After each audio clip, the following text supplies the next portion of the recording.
तिसऱ्या टप्प्यातील मतदानाचा कालावधी जो आहे तो संपलेला आहे। त्यामुळे आता मतदार राजाने नेमकी कोणाच्या ओंजळीत जे आहे ते मतदान केलेलं आहे याकडे सगळ्यांचं लक्ष लागलेलं आहे। आपल्या सोबत जयंत पाटील आहेत, राष्ट्रवादीचे नेते।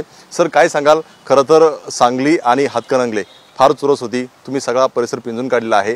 काय वाटतंय, कोणाची हवा वाटते? ते महाविकास आघाडीची हवा वाटते आणि ती हवा सगळ्या महाराष्ट्रभर आहे। प्रचंड मोठा उत्साह मतदारांच्यात आम्हाला आजही जाणवला।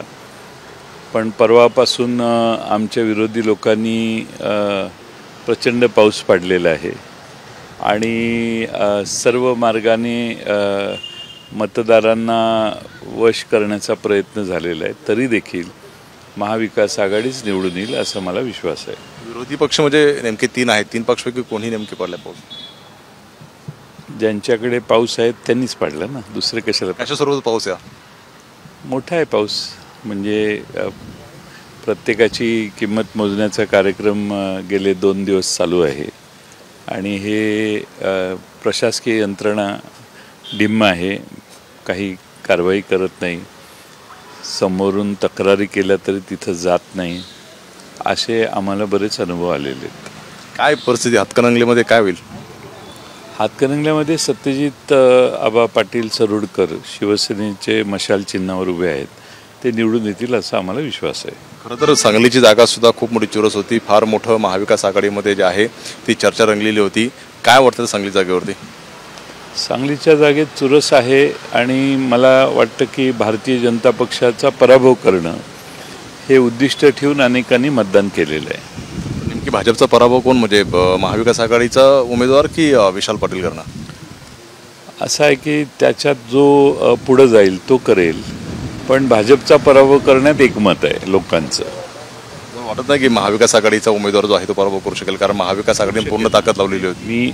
मी महाराष्ट्रात राष्ट्रवादी काँग्रेस शरदचंद्र पवार पक्षाचे 10 उमेदवार उभे होते, त्या ठिकाणी आणि हातकणंगले लोकसभा मतदारसंघ या ठिकाणी कॉन्सन्ट्रेट केलेलं आहे।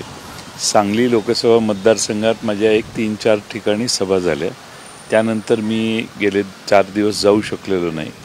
पण महाविकास आघाडीचं काम सगळ्यांनी करावं असा प्रयत्न आम्ही केलेला आहे। तर खरं तर बारामतीच्या जागेवरून फार मोठं सगळ्यांचं लक्ष लागलेलं आहे। काय वाटतं, काय अंदाज आहे बारामतीमध्ये? बारामतीत आम्हाला विश्वास आहे सुप्रियाताई विजयी होतील, याचा कोणती शंका नाही। आम्ही केलेले वेगवेगळे सर्वेक्षण आहेत, त्यातही सुप्रियाताई बऱ्याच पुढे आहेत, त्यामुळं आम्हाला खात्री आहे की सुप्रियाताई विजयी होतील। काय वाटतं, पश्चिम महाराष्ट्र असेल, विदर्भ असेल, सगळ्या याच्यामध्ये महाराष्ट्रात किती जागा महाविकास आघाडीला मिळतील, महायुतीला किती जातील? पश्चिम महाराष्ट्रात तर छाती ठोक महायुती एकही जागा आमची येईल असं सांगू शकत नाही, कुठलीच जागा सांगू शकत नाही।